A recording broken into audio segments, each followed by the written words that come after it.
ఏ నిందలైనా సరే చాలా జోవియల్గా కావచ్చు, ఎప్పుడైనా ఫేస్ చేశారా? ఎప్పుడైనా గుర్తొచ్చినప్పుడు నవ్వుకోవడం కానీ, నలుగురితో షేర్ చేసుకోవడం కానీ, అలాంటి నిందలు ఏమైనా? మీరే స్టార్ట్ చేయండి sir, captain of the ship. అంటే చూసిన వాళ్ళు చాలా మంది వీడికి పొగరు ఎక్కువ అని అనుకుంటారు. అది అంటే సార్, అంటే పొగరు కాదు సార్, మీరు ఎక్కువ సీరియస్గా ఉన్నారు కాబట్టి. అదే అది నాకు ఎక్కువ వినిపించేది.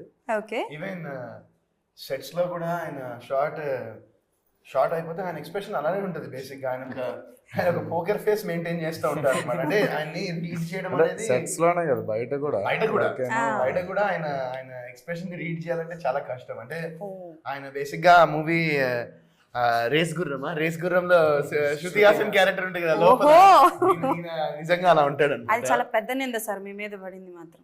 ఇవాళ నుంచి తొలిచద్దు, ఆయన అలా కనిపిస్తారు. Basically you're introvert or extrovert sir? అది అక్క నీ దగ్గరికి వస్తున్నాను అక్క, చెప్పు ఇప్పుడు. చెప్పండి. నిందనా? అంటే చిన్నప్పుడు ఎప్పుడో ఎల్కేజీ ఆ టైమ్స్లో నేను ఒక అమ్మాయి దగ్గర నుంచి జస్ట్ ఒక పెన్సిల్ తీసుకున్నాను రాయడానికి. అడిగా అడగకుండానా?